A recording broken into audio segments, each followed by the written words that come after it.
Alara Ashwood pulled her horse to a sudden stop at the edge of the estate road, her heart pounding for no reason she could explain. Something felt wrong. The gates ahead, usually quiet and plain, were wrapped in white ribbons and fresh flowers. Rows of carriages lined the path, more than she had ever seen at once. Servants rushed back and forth carrying trays of food and folded linens. Music drifted faintly from somewhere behind the tall stone walls. Her stomach tightened before her mind even understood why. She had come that morning with a single purpose. After 3 years of silence, 3 years of watching Duke Cassian Wolf from a careful distance, she had finally decided to speak the truth she had carried for so long. She loved him.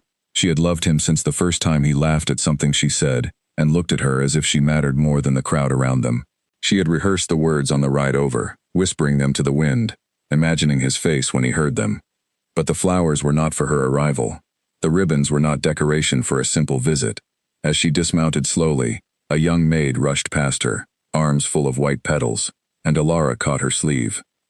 "What is happening here today?" Alara asked, trying to keep her voice steady. The maid smiled without pausing. "The Duke's wedding, my lady. Have you not heard? It is a joyous day." The words landed like a blow no one could see. Alara's hand slipped from the girl's sleeve. For a moment she could not move, could not breathe, could not make sense of the sentence that had just shattered everything she believed about her own life. She had known Cassian was expected to marry eventually. Every duke was. But she had believed, foolishly perhaps, that there was still time. Time for her to speak. Time for him to notice what had been in front of him for years. She walked forward as if pulled by a force stronger than her own will, past the servants, past the carriages, through the open gates into the garden where guests were already gathering in their finest clothes. She recognized faces from court, nobles who nodded politely without truly seeing her, the way they never truly saw her. She had always been the quiet one, the polite one, the young woman who stood near the edges of rooms and never demanded attention. It had never bothered her before. Today it felt like a wound. She found a place near the back of the crowd, half hidden behind a tall hedge of white roses, and she watched as the chapel doors opened. Duke Cassian Wolf stepped out first, dressed in deep blue and silver, his dark hair combed neatly, his expression calm in the way it always was during important moments. Alara had seen that same calm face across dinner tables, in quiet hallways, during long conversations about nothing and everything. She had believed she understood him. She had believed, somewhere in her heart, that understanding might one day become something more. Then Lady Seraphine Voss appeared beside him, dressed in a gown so elaborate it seemed to glow under the afternoon sun. Her smile was bright and confident, the smile of someone who always got what she wanted. Alara had met her only a handful of times, at gatherings where Seraphine spoke loudly and laughed easily, always at the center of attention, always aware of who was watching. The ceremony began, and Alara stood perfectly still, her hands folded in front of her, her face arranged into the same calm expression she had practiced her whole life. Inside, something was breaking apart piece by piece, but no one around her noticed. No one ever noticed the quiet ones. The priest spoke words about loyalty and partnership. Cassian repeated his vows in a clear, steady voice. Seraphine repeated hers with visible pride. When the priest finally declared them joined, the crowd erupted into applause, and flower petals rained down from somewhere above, carried on a gentle breeze that felt almost cruel in its beauty. Alara clapped along with everyone else. She had learned long ago how to hide what she felt behind good manners. It was a skill that had served her well throughout her life, though she had never expected to need it this badly. The reception stretched into the evening, filled with music and laughter and endless toasts to the new couple. Alara moved through the crowd like a ghost, offering polite congratulations when required, accepting light conversation when it came her way, and disappearing into the shadows whenever she could manage it. At one point, Cassian caught her eye across the garden. He smiled at her, the same friendly smile he always gave her, completely unaware of the storm behind her calm expression. "Alara," he said warmly, approaching with Seraphine at his side, "I am glad you came. It means a great deal to see familiar faces today." "Of course," Alara answered, her voice smooth and pleasant. "I wish you both great happiness." Seraphine studied her for a brief moment, the way people sometimes study something they cannot quite place, before smiling politely and turning her attention elsewhere. Alara excused herself soon after, claiming a headache from the heat, and no one questioned it. She left the estate before the sun had fully set, riding away from the music and the laughter, and the life she had imagined for herself. The road home stretched long and quiet ahead of her, and for the first time in years, she allowed herself to cry. though only once she was certain no one could see. By the time she reached her family's modest house on the edge of town, her tears had dried into something colder and more determined. She sat alone in her room that night, staring at the small candle flickering on her desk, and she made a decision that surprised even herself. She would not stay in a place that reminded her of what she had lost. She would not spend her days watching a marriage she could never have prevented and could not bear to witness. The next morning, before the household had fully woken, Alara packed a single bag with practical clothing and a few personal items. She left a short note for her aunt, the woman who had raised her since childhood, explaining only that she needed time away, and that she would write when she could. She did not explain where she was going, mostly because she herself did not yet know. She rode out of town just as the sun rose over the hills, her horse's hooves striking a steady rhythm against the dirt road. She did not look back at the house behind her, nor at the distant towers of the estate where the wedding celebrations had likely continued long into the night. She rode north, following an old instinct she could not fully explain, a pull towards something buried deep in her past that she had spent her entire life trying to ignore.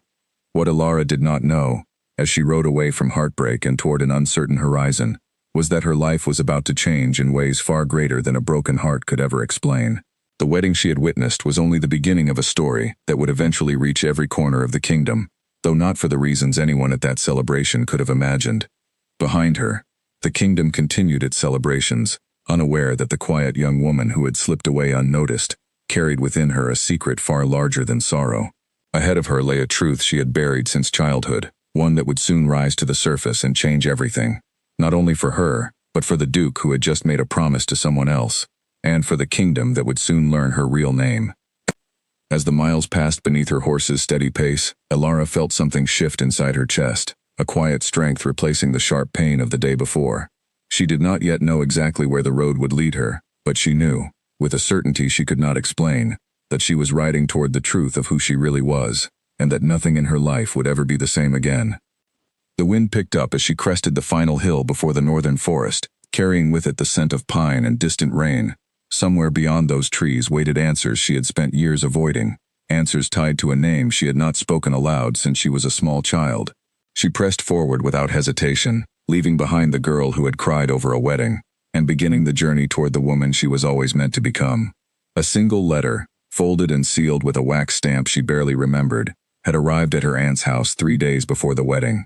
Alara had not opened it then. She had been too consumed with thoughts of Cassian, too distracted by hope and nerves, to notice that the messenger who delivered it wore a crest belonging to a house that officially no longer existed. The letter sat untouched in her travel bag now, tucked between folded dresses and a worn leather journal, waiting for the moment she would finally be ready to read it. She stopped for the night at a small inn near the edge of the forest, taking a modest room with a single window and a narrow bed. After settling her horse in the stable and paying for a simple meal, she finally allowed herself to sit quietly and pull the letter from her bag. Her fingers trembled slightly as she broke the wax seal, though she told herself it was only exhaustion from the long ride. The handwriting inside was elegant but shaky, the kind of penmanship that came from someone once skilled but now weakened by age or illness. It began simply, "My dearest granddaughter, if you are reading this, then the time has finally come for you to know the truth of your blood. I have watched from a distance for many years, protecting you the only way I knew how, by letting you believe you were someone ordinary. Forgive me for the silence. Forgive me for the years you spent not knowing your own name. I am dying, Alara, and before I go, I need you to come to me. There are things only I can tell you, things that will change everything you believe about yourself and about the kingdom you have lived in, without ever truly seeing it." The letter was signed simply, "Your grandfather, Lord Edmund Draven." Alara sat frozen at the small wooden table, the candle flickering beside her, the words on the page blurring slightly as her eyes filled with unexpected tears. She had heard the name Draven only once before, whispered in hushed tones by her aunt during a conversation she was not supposed to overhear as a child.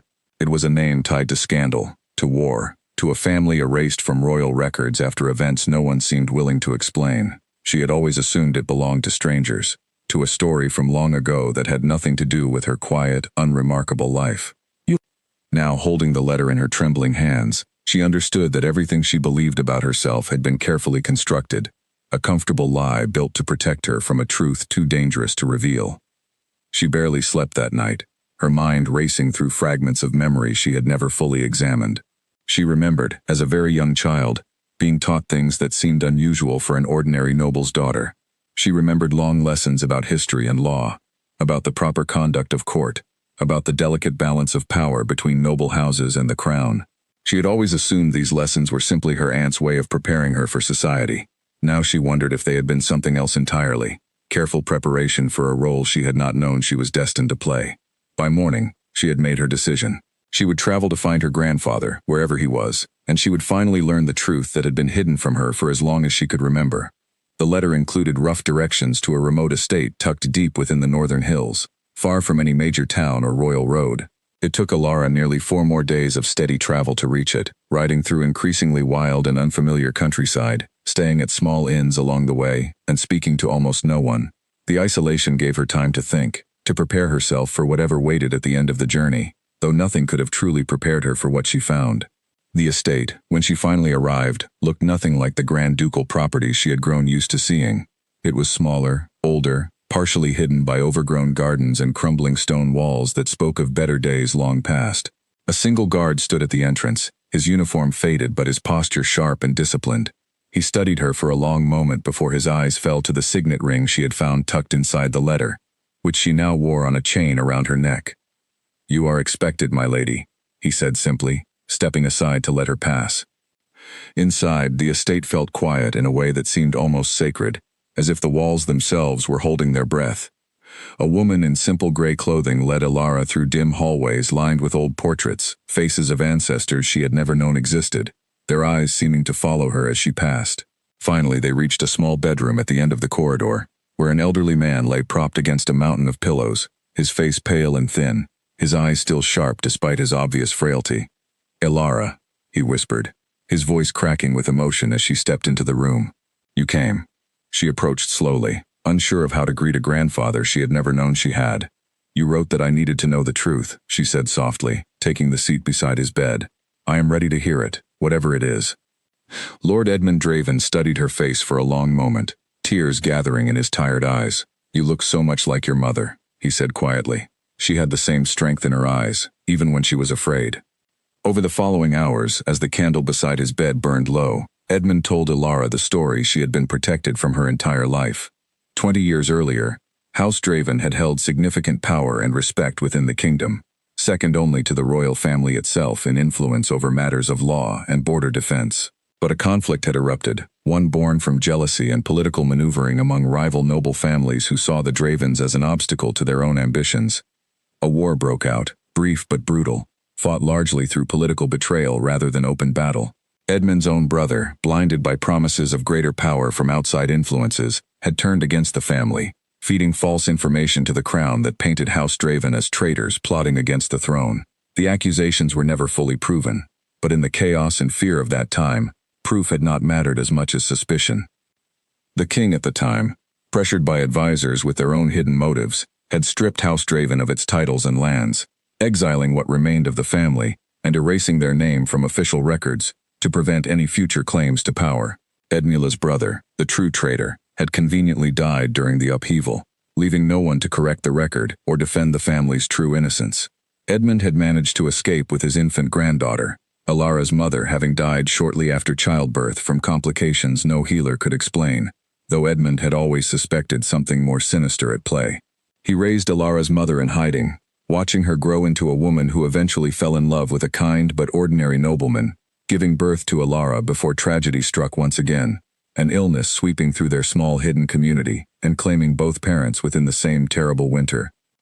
Fearing that the enemies who had destroyed House Draven might still be watching for any sign of surviving heirs, Edmund had placed the infant Alara with a trusted friend, a woman who would raise her under a different name, teaching her the skills and knowledge befitting her true heritage, while keeping her identity completely hidden from the world. "I have watched you from a distance your entire life," Edmund said, his voice weakening as the story drew to its end. "I could not risk revealing myself, not while the danger remained. But I am dying now, Alara, and I refuse to let our family's true history die with me. You are the last of House Draven. The blood of a family wrongly destroyed runs through your veins, and it is time the kingdom knew the truth." Alara sat in stunned silence, trying to absorb the weight of everything she had just learned. The quiet, unremarkable life she had lived was nothing more than a careful disguise, She was not simply Alara Ashwood, a minor noblewoman with no particular importance. She was the heir to a house destroyed by lies and betrayal, a house with a legitimate claim to power and respect that had been stolen from her before she was even born. "Why now?" she finally asked. "Why tell me everything at this moment?" Edmund reached for her hand, his grip surprisingly firm despite his frailty. "Because the men who orchestrated our family's fall are still active in the kingdom, still holding positions of influence they gained through our downfall. And because I believe, with everything I have left, that you are strong enough to reclaim what was taken from us, not through revenge, but through truth. The kingdom deserves to know what really happened, and you deserve to live as who you truly are, not hidden in the shadows of a lie." He pressed a small velvet pouch into her hand, and when she opened it, she found an ornate signet ring far grander than the simple one she already wore, along with a collection of documents bearing official seals, records that proved her lineage beyond any doubt. "These will help you when the time comes," Edmund said. "Take them to the crown, present your case. The current king is not the same man who exiled our family. He may be willing to hear the truth, if you have the courage to speak it." Alara stayed by her grandfather's side for 3 more days, learning everything he could still remember to tell her about her family's history, about the political landscape of the kingdom, about the careful strategy she would need to reclaim her rightful place, without triggering the same kind of violence and betrayal that had destroyed her family the first time.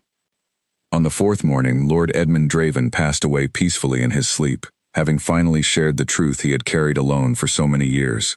Alara wept for a grandfather she had known for only a handful of days, mourning not just his loss but the decades of connection that had been stolen from both of them by circumstances neither had chosen. She buried him in a quiet spot within the estate's overgrown gardens, marking his grave with a simple stone since she could not yet risk revealing the Draven name publicly. Standing over the fresh earth, she made a silent promise to honor his memory by doing exactly what he had asked of her, reclaiming her family's name and using the truth to correct the injustice that had shaped both their lives. That evening, alone in the quiet estate that had briefly become a place of revelation and grief, Alara opened her worn leather journal and began to write, not the sorrowful entries she had filled it with after the wedding, but something new entirely. She wrote lists of names, political relationships, old accusations, and careful strategies. She wrote the beginning of a plan. The heartbroken young woman who had ridden away from a wedding just over a week earlier was gone.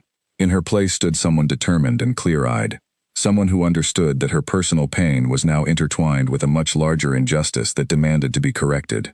She spent the following days at the estate preparing herself, practicing the formal speech patterns and court etiquette that had been carefully taught to her since childhood, without her ever understanding why, reviewing the documents her grandfather had left her until she knew every detail by heart, and slowly gathering the courage she would need for what came next.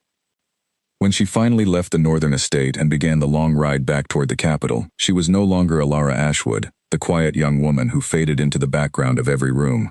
She was Alara Draven, the last heir of a family wrongly destroyed, and she was riding straight toward the kingdom that had unknowingly wronged her, ready to claim the truth that had been buried for 20 long years.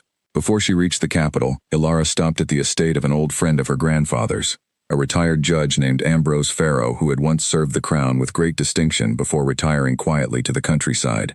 Edmund had mentioned him during their final conversations, describing him as one of the few men from that era who had privately doubted the accusations against House Draven, though he had never possessed the evidence needed to speak against them at the time. Ambrose received her cautiously at first, unsure whether to trust a stranger claiming such a dramatic identity, but the moment she showed him the signet ring and the sealed documents, his expression shifted from skepticism to quiet astonishment. "I remember your grandfather well," he said, guiding her into a modest study lined with old law books. "He was a man of great honor, and I always believed the charges against him were built on sand rather than stone. I simply lacked the courage to say so publicly when it mattered most. Perhaps that failure has haunted me longer than I care to admit." He spent 2 full days helping Alara understand the legal framework she would need to navigate once she reached the capital, explaining how formal claims of restoration were traditionally presented to the crown, what evidence would carry the most weight, and which current officials might be sympathetic to her cause versus those who would likely resist any reopening of old wounds. He also warned her, gently but firmly, that the road ahead would not be simple. "Powerful families built their current standing on the ashes of your family's fall," he said. "They will not welcome the truth easily, no matter how just your claim may be. You must be prepared not only to present evidence but to withstand pressure, doubt, and perhaps even quiet threats from those who have the most to lose." Alara absorbed his warnings carefully, grateful for guidance that felt far more practical than anything her grief-stricken mind had managed to organize on her own. When she finally left his estate, continuing her journey toward the capital, she carried with her not just her grandfather's documents, but a clearer sense of the political battlefield she was about to enter. The capital city looked different to Alara as she approached it this time, though nothing about the towering gates or the busy streets had actually changed. What had changed was her, and the way she now understood every stone wall and royal banner as part of a system that had once destroyed her family, and could just as easily destroy her again if she made a single mistake. She arrived not as a quiet traveler slipping unnoticed through the crowd, but with careful preparation. Before entering the city, she had stopped at a respectable inn on the outskirts to properly present herself, dressing in fine clothing she had purchased with funds Edmund had left her, arranging her hair in the elegant style befitting a noblewoman of significant standing, and practicing one final time the words she would need to speak. She had also sent word ahead through a trusted messenger her grandfather had once relied upon, someone who still had connections within the royal court, and could arrange a proper audience rather than forcing her to arrive unannounced and risk being dismissed as a confused or dishonest stranger. The soldiers escorting her through the city gates wore simple uniforms, hired for the journey to lend her claim proper weight and protection, their presence signaling to anyone watching that this was no ordinary arrival. Word spread quickly through a city that thrived on gossip and speculation. By the time Alara reached the outer courtyard of the royal palace, small crowds had already gathered along the streets, whispering about the mysterious noblewoman traveling under a name that had not been spoken in official circles for 2 decades. Inside the palace, King Alden received the news of her arrival with a mixture of curiosity and caution. He was a relatively young king, having taken the throne only 6 years earlier after his father's sudden passing, and he had spent much of his early reign trying to correct what he privately believed were injustices committed during his father's rule, injustices he had been too young and too powerless to prevent at the time. The name Draven struck him with particular weight, as he had heard whispered stories throughout his childhood about a noble family destroyed by scandal that many in the court now quietly believed had been unjustly accused.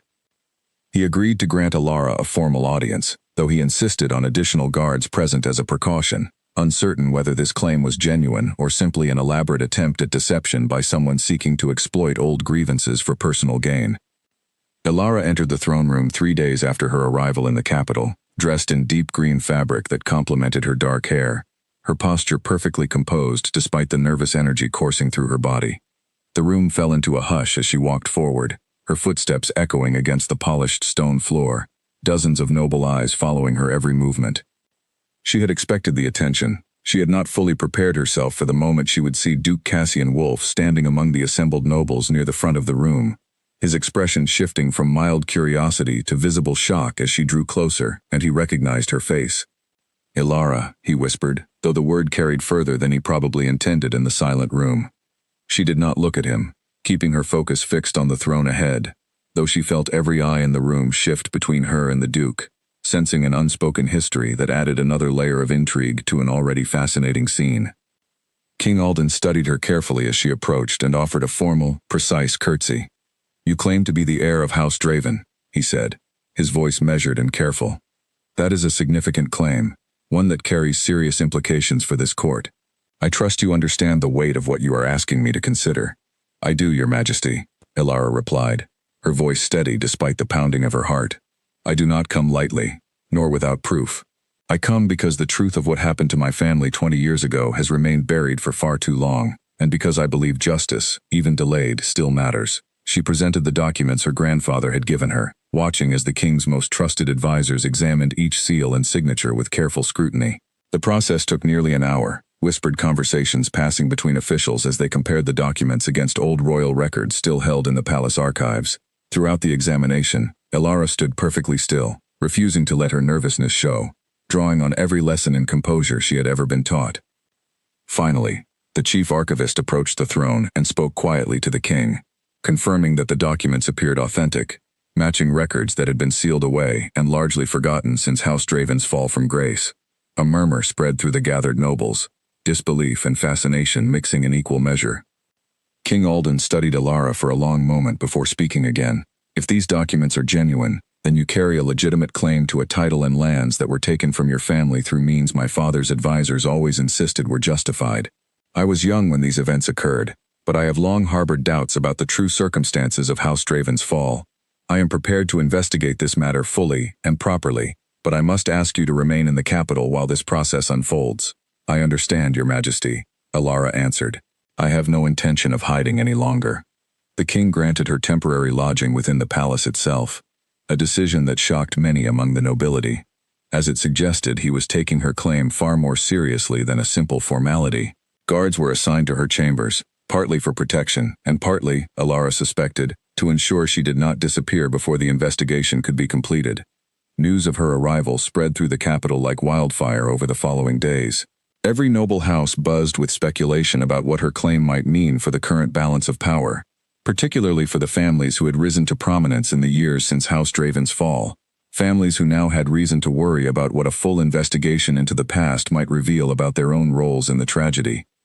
Among those most unsettled by the news was Lady Seraphine Voss, now Duchess Wolf, whose family had quietly benefited from House Draven's destruction 20 years earlier, acquiring both land and influence in the chaotic redistribution that followed. She had grown up hearing careful, edited versions of that history from her father, versions that conveniently omitted any mention of her family's involvement in spreading the accusations that led to the Draven's downfall.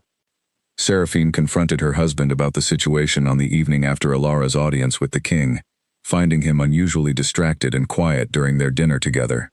You know her, Seraphine said, not quite a question. The Draven woman. You called her by her old name the moment she entered the throne room. Cassian set down his fork, choosing his words carefully. Alara Ashwood was a friend of the family for years. I had no idea she carried any connection to House Draven. None of us did. She never spoke of it. How close a friend? Seraphine pressed, watching his face for any sign of hesitation.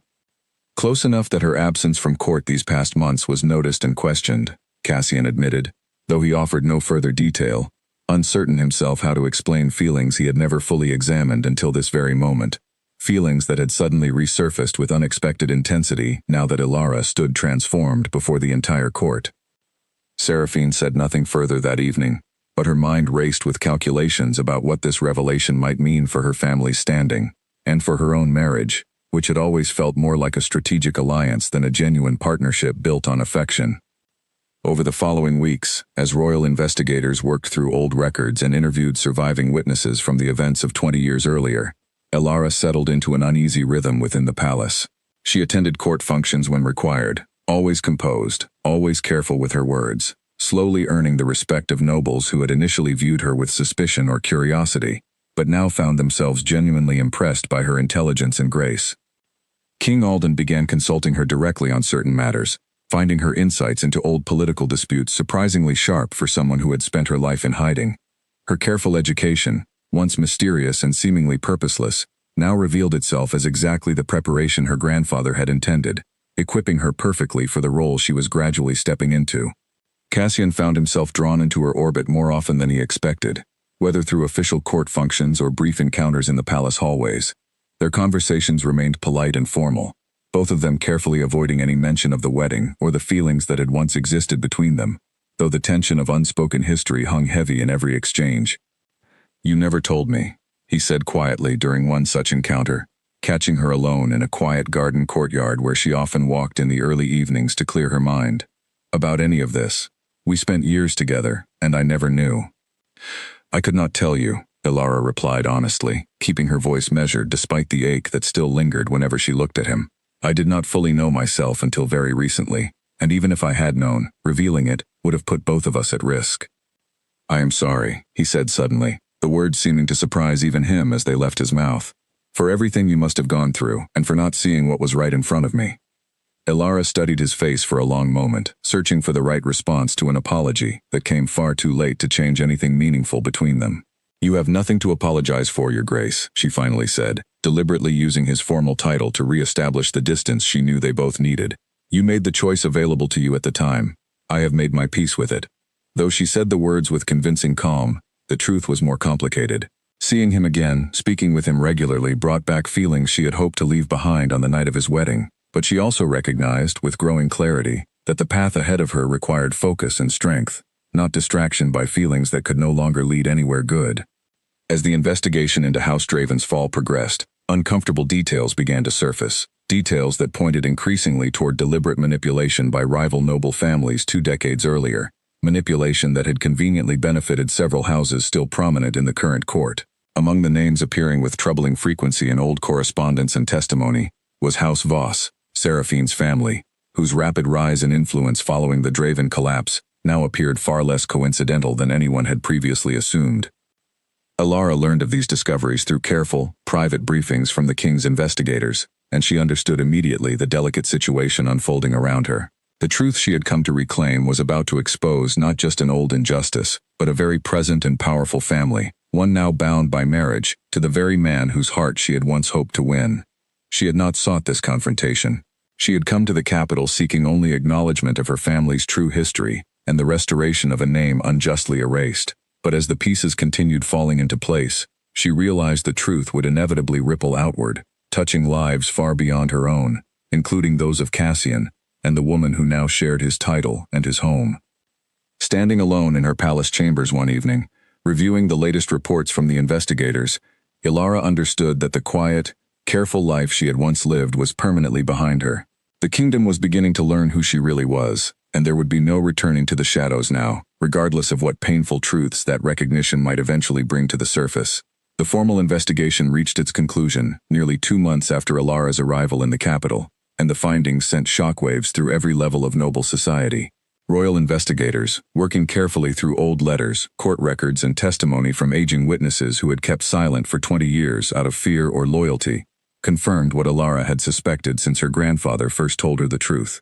House Draven had been destroyed not through genuine treason, but through a coordinated campaign of false accusations orchestrated by rival families seeking to seize their lands, titles, and political influence. At the center of these findings sat House Voss, whose patriarch 20 years earlier, Lord Percival Voss's own father, had played a leading role in fabricating evidence against House Draven and pressuring the previous king's advisors to act swiftly against them. The rewards for this betrayal had been substantial, with House Voss receiving significant portions of Draven's confiscated lands and a permanent seat among the kingdom's most influential families, a position Seraphine had inherited without ever questioning its true origins. King Alden called a formal gathering of the full court to announce the investigation's findings, a decision that filled the throne room with tension as nobles from every house waited to learn how the revelations might affect the delicate balance of power they had all grown accustomed to. Alara stood near the front of the room, dressed in deep burgundy that seemed to reflect the gravity of the moment, her expression composed even as her heart raced beneath her calm exterior. Across the room, she caught sight of Seraphine, standing rigidly beside her father, both of their faces carefully controlled, though Alara could see the tension in Seraphine's tightly clasped hands. King Alden addressed the court with the full authority of his position, his voice carrying clearly to every corner of the vast room. 20 years ago, this court committed a grave injustice against House Draven, accepting false accusations and destroying an innocent family based on manufactured evidence. I have reviewed the complete findings of a thorough investigation, and I can confirm without doubt that House Draven was wrongly accused, wrongly stripped of its title, and wrongly erased from the records of this kingdom. A wave of murmurs swept through the gathered nobles, though Alara kept her eyes fixed forward, refusing to let her satisfaction show too openly, in a moment that still carried great sorrow for the family she had lost. Furthermore, the king continued, his tone growing sharper, this investigation has revealed clear evidence that certain individuals actively conspired to destroy House Draven for personal gain, providing false testimony and fabricated documents to achieve their own advancement within this court. He did not immediately name the family responsible, but his eyes flickered briefly toward Lord Percival Voss, a look that communicated enough for anyone paying close attention. Seraphine's face paled visibly, and Alara noticed Cassian, standing not far from his wife, shift uncomfortably as the weight of the revelation began settling over the room. The king continued his announcement, formally restoring House Draven's title, lands, and standing within the kingdom, naming Alara as the rightful head of the family, and granting her all the rights and privileges that came with that position. The room erupted into a mixture of applause and stunned whispers, nobles quickly recalculating the political landscape they had all just watched shift dramatically before their eyes. In the days following this announcement, the full extent of House Voss's involvement in the original conspiracy became increasingly clear, as more evidence surfaced from records the family had failed to fully destroy or conceal over the years. Lord Percival Voss found himself facing serious consequences, stripped of several honorary positions within the royal court, and placed under close scrutiny by the Crown's own investigators.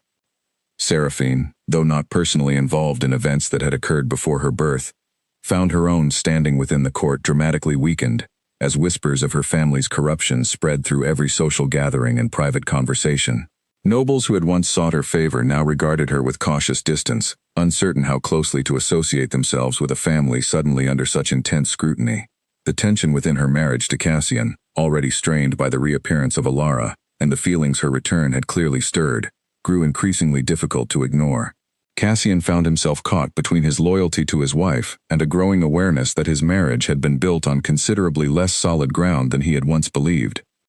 Matters came to a dramatic head during a formal banquet held roughly 3 weeks after the king's announcement, an event intended to celebrate the restoration of House Draven and, more broadly, the Crown's commitment to correcting past injustices. Alara attended as the guest of honor, seated near the king himself, while the assembled nobility watched her every movement with a mixture of admiration and lingering curiosity.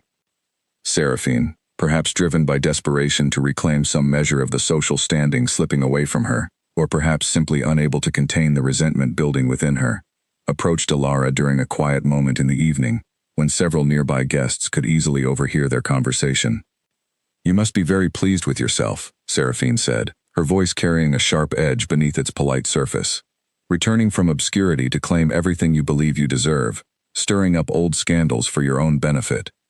Alara met her gaze steadily, refusing to be baited into an undignified public argument. "I sought only the truth, Duchess Wolf. What that truth revealed about your family's past is not something I orchestrated, nor something I take any pleasure in." "How convenient," Seraphine pressed, her voice rising slightly as frustration overcame her careful composure. "You appear from nowhere with a story no one can fully verify, and suddenly my family's reputation lies in ruins, while you receive lands and titles and the king's personal favor. Perhaps you should ask yourself how much of this so-called truth was carefully arranged to serve your own ambitions." The accusation hung in the air, sharp enough that several nearby conversations fell silent as guests turned to watch the confrontation unfolding before them.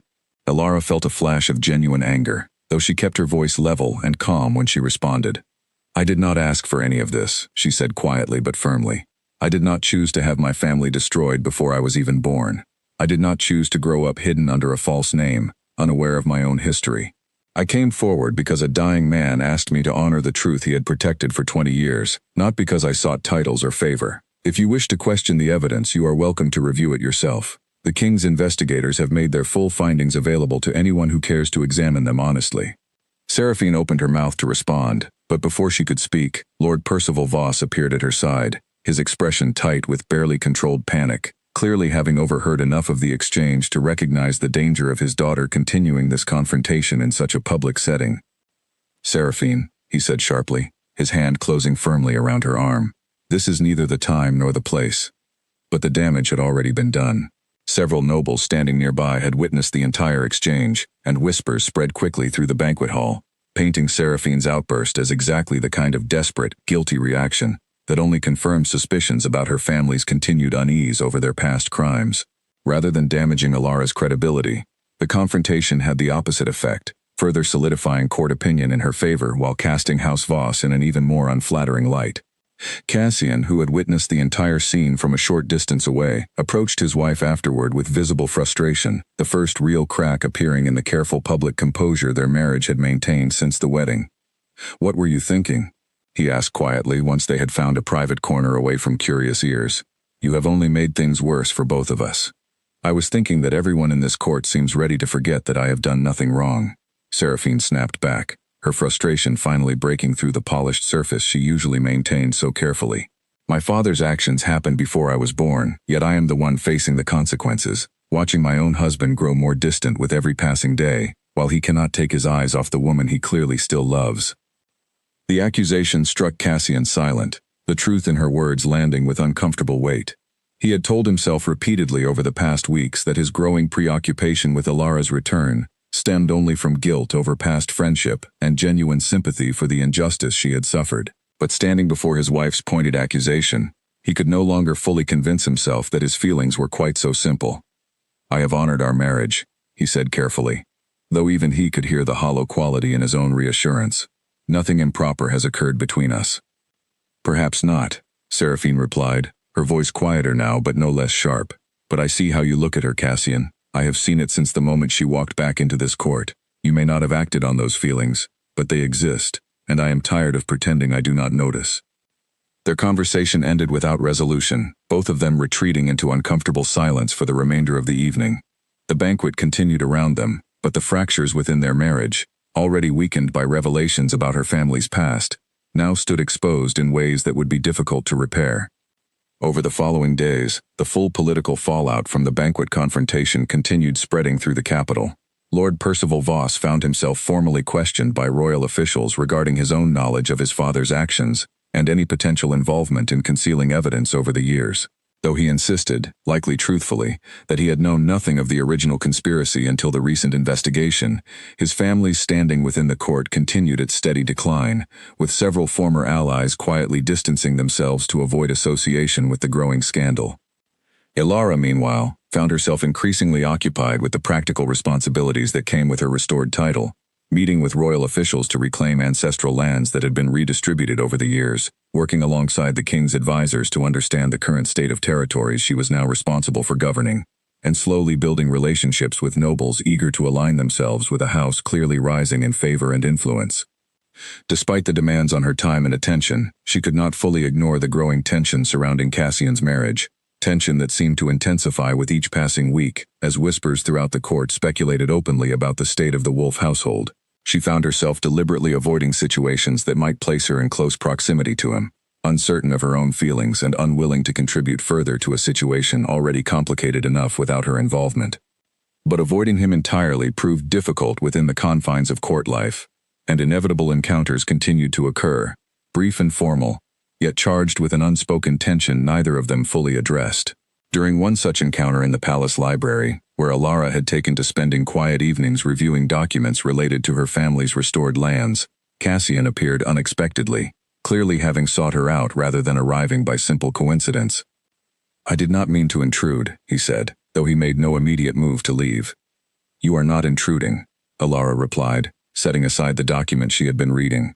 "Though I confess I am somewhat surprised to see you here at this hour." Cassian hesitated, choosing his words carefully.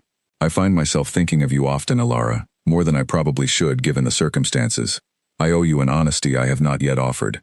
Seeing you return to this court, seeing the strength you have shown through everything you have endured, it has made me question choices I made without ever truly examining my own heart." Elara felt her pulse quicken, old feelings stirring despite her best efforts to keep them buried. "Cassian," she said carefully, "you are married. Whatever complications exist within that marriage, they do not change that fundamental fact." "No," he said quietly, running a hand through his hair in obvious frustration. "I am not suggesting otherwise. I only wanted you to know that my feelings for you, feelings I never fully acknowledged even to myself, did not disappear simply because circumstances forced me toward a different path." The confession hung heavy in the quiet library, and for a long moment, Elara said nothing, allowing herself to feel the full weight of emotions she had spent months trying to suppress.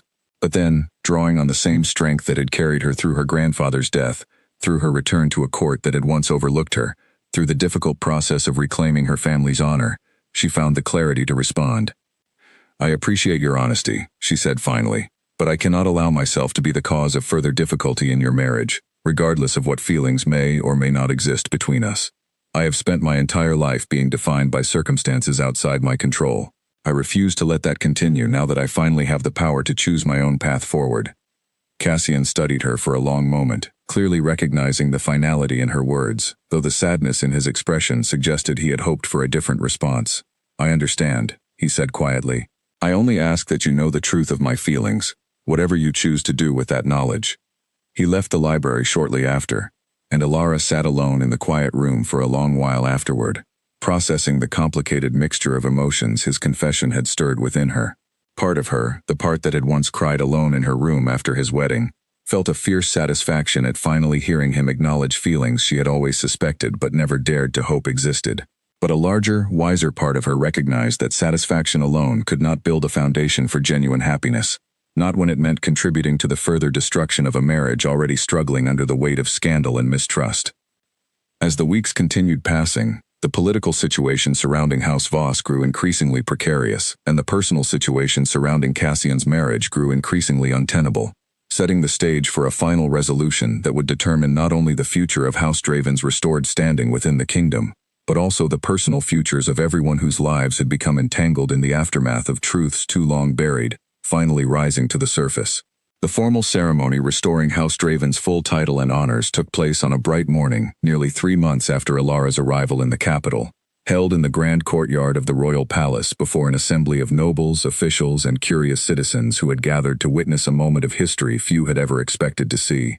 King Alden stood at the center of a raised platform, Alara kneeling before him in formal ceremonial robes of deep green and gold, the colors of House Draven restored to public display for the first time in 20 years. "Rise, Lady Alara Draven," the king announced, his voice carrying clearly across the silent courtyard. "As the rightful and honored head of House Draven, with all lands, titles, and privileges fully restored to your name and to the generations that will follow you." Alara rose slowly, her heart pounding with a complicated mixture of pride, grief for the grandfather who had not lived to see this moment, and quiet determination to honor the legacy now fully entrusted to her care. The crowd erupted into applause, and for the first time since her arrival in the capital, Alara allowed herself to feel the full weight of accomplishment, rather than simply the burden of responsibility. In the weeks that followed the ceremony, House Voss continued its steady decline within court favor, though the consequences ultimately fell short of complete ruin, largely due to King Alden's careful judgment that punishing an entire family for the sins of a previous generation would create injustices of its own. Lord Percival Voss lost his seat on the royal council and several honorary titles, along with a portion of the lands his family had acquired through the original conspiracy, much of which was returned to House Draven as part of the formal restoration process. But the family retained enough standing to continue functioning within noble society, albeit with significantly diminished influence and the lingering shadow of scandal following them into every future interaction. Seraphine's personal situation proved more complicated than her family's political consequences. In the aftermath of the banquet confrontation and the subsequent tension it revealed within her marriage, she found herself increasingly isolated, her once wide circle of admirers and allies growing noticeably thinner as the court's attention shifted decisively toward Alara and the story of House Draven's dramatic restoration. Cassian, for his part, spent the weeks following his conversation with Alara in the palace library wrestling with difficult questions about his marriage and his own heart. He had married Seraphine believing it to be a sound match, built on compatible interests and reasonable affection if not overwhelming passion. But watching his marriage crumble under the weight of scandal and mutual resentment, he found himself forced to confront truths about his own feelings that he had spent years avoiding. He sought Alara out one final time, nearly a month after the restoration ceremony, finding her in the quiet gardens of her newly reclaimed estate, where she had begun the slow process of restoring the grounds to their former beauty. She was kneeling beside a bed of roses, her sleeves rolled up as she worked alongside the gardeners she had hired. When he approached, his presence announced only by the soft crunch of gravel beneath his boots. "I did not expect to find you doing manual labor, Lady Draven," he said with a small, genuine smile, the formality of her title feeling strange on his tongue after years of simply calling her by name alone. Alara looked up, brushing dirt from her hands as she rose to greet him. "There is something satisfying about rebuilding what was neglected for so long," she replied. "Perhaps it feels like an appropriate metaphor for everything else happening in my life these days." They walked together through the garden paths, the conversation between them easier and more relaxed than it had been during their tense exchange in the library weeks earlier. Cassian eventually shared news that Alara had already heard whispers of throughout the court, that he and Seraphine had formally agreed to end their marriage, recognizing that whatever foundation they had once built together had been irreparably damaged by the events of recent months. "I am sorry," Alara said sincerely, and she meant it, understanding all too well the particular pain of watching something once hopeful crumble apart despite the best intentions of those involved. "Do not be," Cassian replied. "The fault lies with choices I made, long before any of this began, choices I am only now finding the courage to fully acknowledge." He paused, turning to face her directly, his expression open and vulnerable in a way she had rarely seen from him before. "I know I have no right to ask anything of you, not after everything that has happened, not after the pain my choices caused you, but I find myself hoping, perhaps foolishly, that there might still be a path forward for us, now that the circumstances keeping us apart no longer exist in the same way." Alara studied his face for a long moment, feeling the pull of old feelings that had never fully disappeared despite everything she had endured. Part of her wanted desperately to say yes, to finally claim the happiness she had once believed impossible on the day she watched him marry someone else. But a stronger, clearer part of her recognized that the woman standing in this garden was no longer the same person who had loved him quietly from a distance 3 years earlier. "Cassian," she said gently, "I care for you, and I likely always will in some capacity. But I have spent these past months discovering who I truly am, not as Alara Ashwood, quietly waiting on the edges of your life, but as Alara Draven, responsible for an entire house and everything it represents. I cannot build my future around old feelings that belong to a different version of myself. I have a duty now, to my family's memory, to the people who depend on House Draven's leadership, and I intend to honor that duty fully. So this is a rejection," Cassian said quietly, though without bitterness, seeming to understand and even respect the strength behind her decision. "It is a choice," Alara corrected gently. "A choice to build my life around purpose rather than the comfort of what might have been. I hope you can understand that, and I hope, in time, you find your own path toward genuine happiness, whatever form that may take." Cassian nodded slowly, accepting her answer with quiet grace. "I understand," he said, "and for what it is worth, I believe you will lead House Draven with the same strength and integrity your grandfather clearly hoped you would carry forward." They parted ways shortly after, both walking toward futures that would no longer intersect in the way either had once imagined, though the respect and genuine care between them remained, transformed into something calmer and more mature than the youthful longing that had once defined their connection. In the months that followed, Alara threw herself fully into her responsibilities as head of House Draven, working closely with King Alden's council to restore her family's lands to prosperity, implementing careful reforms based on lessons learned from her own family's tragic history, and slowly earning a reputation throughout the kingdom as a fair and thoughtful leader, respected not simply for her dramatic return to prominence, but for the genuine wisdom and integrity she brought to every decision. She formed careful alliances with other noble houses, always mindful of the political lessons her grandfather had taught her during their brief time together, never allowing herself to become vulnerable to the kind of manipulation that had once destroyed her family. She established new traditions of transparency within her own house's governance, determined that no future generation would suffer the kind of hidden betrayal that had cost her family 2 decades of exile and suffering. Seraphine, following the formal end of her marriage to Cassian, eventually returned to her family's remaining estates, choosing to step back from court life for a time, while she processed the dramatic changes that had upended everything she once believed about her family's history and her own place within noble society. Whether she would eventually return to prominence within the court remained uncertain, though whispers suggested she had begun quietly working to distance herself from her father's tarnished reputation, perhaps hoping to build her own path forward, independent of the scandal that had defined the recent months of her life.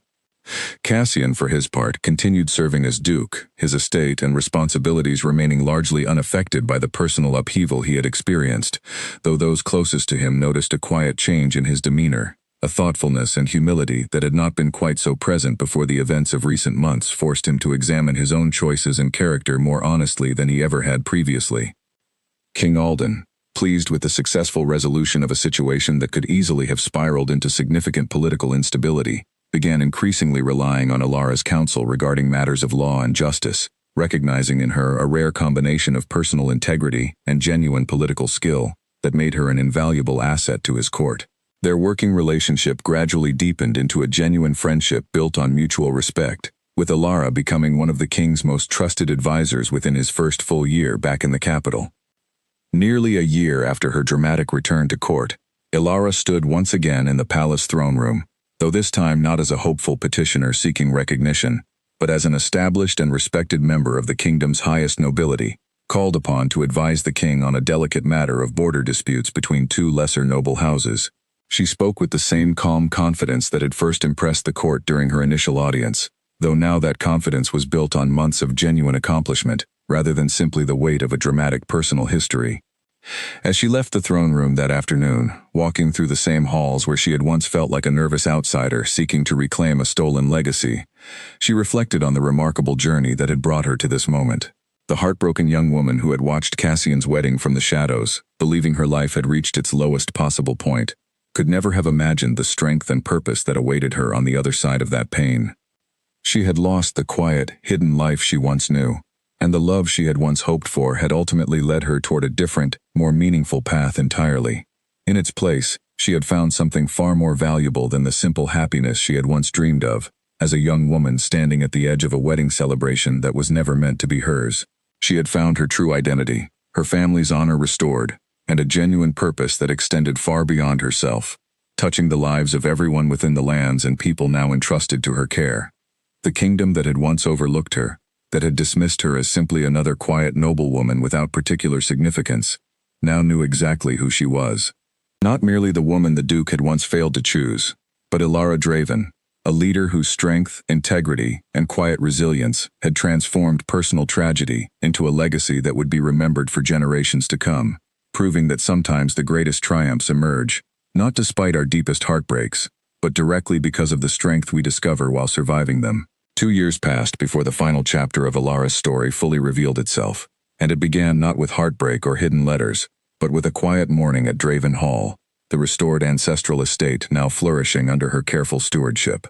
The gardens her grandfather had once tended in secret now bloomed openly across the grounds, and the halls that had stood empty and forgotten for 2 decades echoed once again with the sound of a household running smoothly under confident leadership.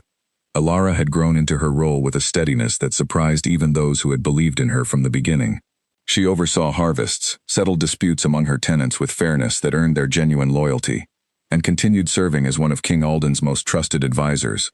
Her counsel sought on matters ranging from trade agreements to the delicate balancing of power among the kingdom's noble houses. She had built something her grandfather could only have dreamed of during his long years of hiding, a legacy grounded not in the bitterness of past wrongs, but in the quiet strength of hard-earned wisdom. It was during this period of steady prosperity that a new challenge emerged, one that tested everything Elara had learned since reclaiming her family's name. A distant cousin of Lord Percival Voss, seeking to restore some measure of his family's diminished standing, began quietly spreading rumors throughout lesser noble circles, suggesting that Elara's claim to House Draven had been exaggerated, or even partially fabricated, hoping to sow enough doubt to weaken her position and create an opening for renewed Voss influence. Rather than reacting with anger or panic, Elara handled the threat with the same careful strategy her grandfather had once taught her. She gathered the full documentation of her family's history, opened her estate's records to any noble willing to review them honestly, and invited King Alden's own historians to publicly reaffirm the findings of the original investigation. The rumors, lacking any genuine evidence to support them, collapsed within weeks, and the noble who had spread them found his own reputation damaged far more severely than hers. A clear demonstration that the House Draven Elara had rebuilt stood on foundations far too solid to be shaken by baseless gossip. Through this challenge, Elara also found herself forming an unexpected friendship with Lady Mirabelle Hastings, a sharp-witted young noblewoman who had initially been skeptical of Elara's rapid rise, but grew to respect her thorough and honest handling of the situation. Mirabelle became a trusted confidant, someone Elara could speak with freely outside the careful formality required in most of her court relationships, and their friendship added a warmth to Elara's life that had been largely absent since her grandfather's passing. Cassian, meanwhile, had spent the intervening years quietly rebuilding his own life following the dissolution of his marriage. He remained an active and respected member of the court, though he approached his responsibilities with noticeably more thoughtfulness than before, having learned hard lessons about the consequences of decisions made too quickly and without sufficient reflection. He and Elara maintained a friendly, respectful distance, occasionally crossing paths at court functions where their conversations remained warm but appropriately measured. Two people who had once shared a complicated history now settled into a comfortable, mature friendship built on mutual respect rather than lingering romantic tension. Seraphine, after nearly a year away from court life following her divorce, eventually returned to the capital, though in a role quite different from the one she had previously occupied. Having spent considerable time reflecting on her family's history and her own choices during her time away, she approached Elara directly one afternoon at a public gathering, an encounter that surprised many observers given the tension that had once defined their relationship. "I owe you an apology," Seraphine said simply, her voice lacking the sharp edge it had once carried during their confrontation at the banquet years earlier, "for blaming you for truths that were never your fault to bear. I have spent considerable time understanding my family's history more fully, and I recognize now that my anger was misplaced." Elara studied her for a long moment before responding, recognizing genuine sincerity in words that could not have been easy to speak. "Thank you for saying so," she replied. "We were both caught in circumstances neither of us fully created. I bear you no ill will, and I hope you have found your own path toward peace since everything that happened." Their brief exchange marked a quiet resolution to tension that had once threatened to define both their futures, and while they never became close friends, a respectful civility grew between them that allowed both women to move forward without the weight of old resentment following them into every future encounter. As House Draven continued flourishing under Alara's leadership, King Alden began quietly discussing with his closest advisors the possibility of expanding her role within the kingdom's governance even further, recognizing in her not simply a restored noblewoman, but a genuinely gifted leader whose judgment and integrity had proven invaluable time and again.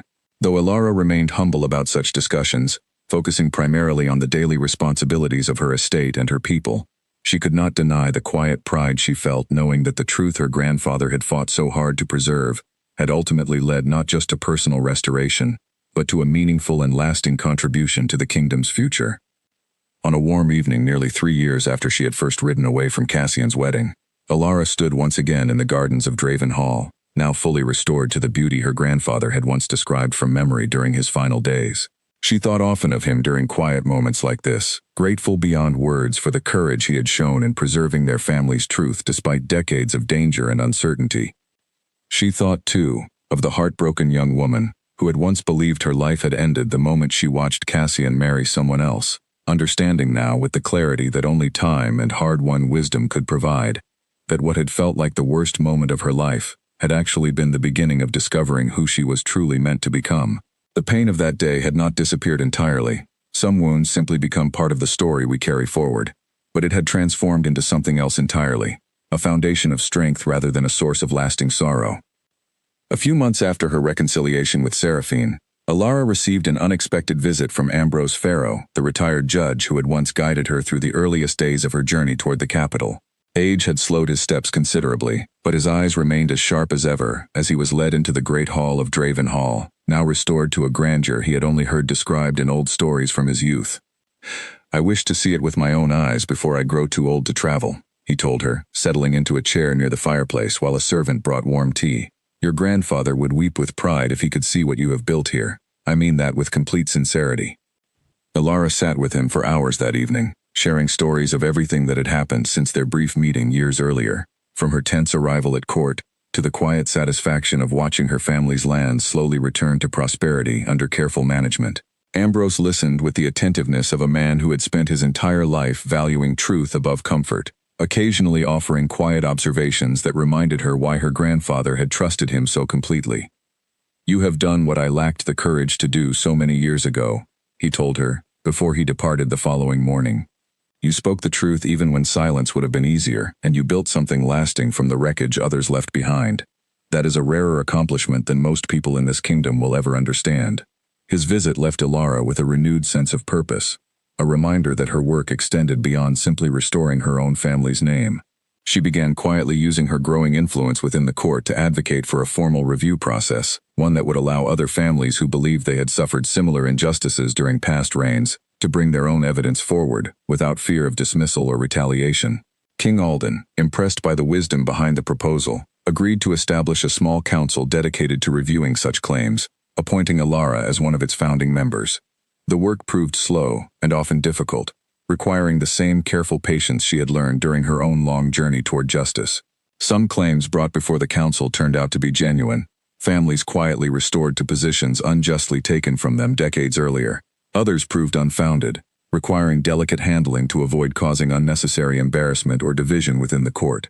Through it all, Alara approached each case with the same fairness and thoroughness that had defined her own path toward restoration, earning a reputation throughout the kingdom not simply as a woman who had reclaimed her family's honor, but as someone genuinely devoted to ensuring that truth, however delayed, could still find its way to the surface.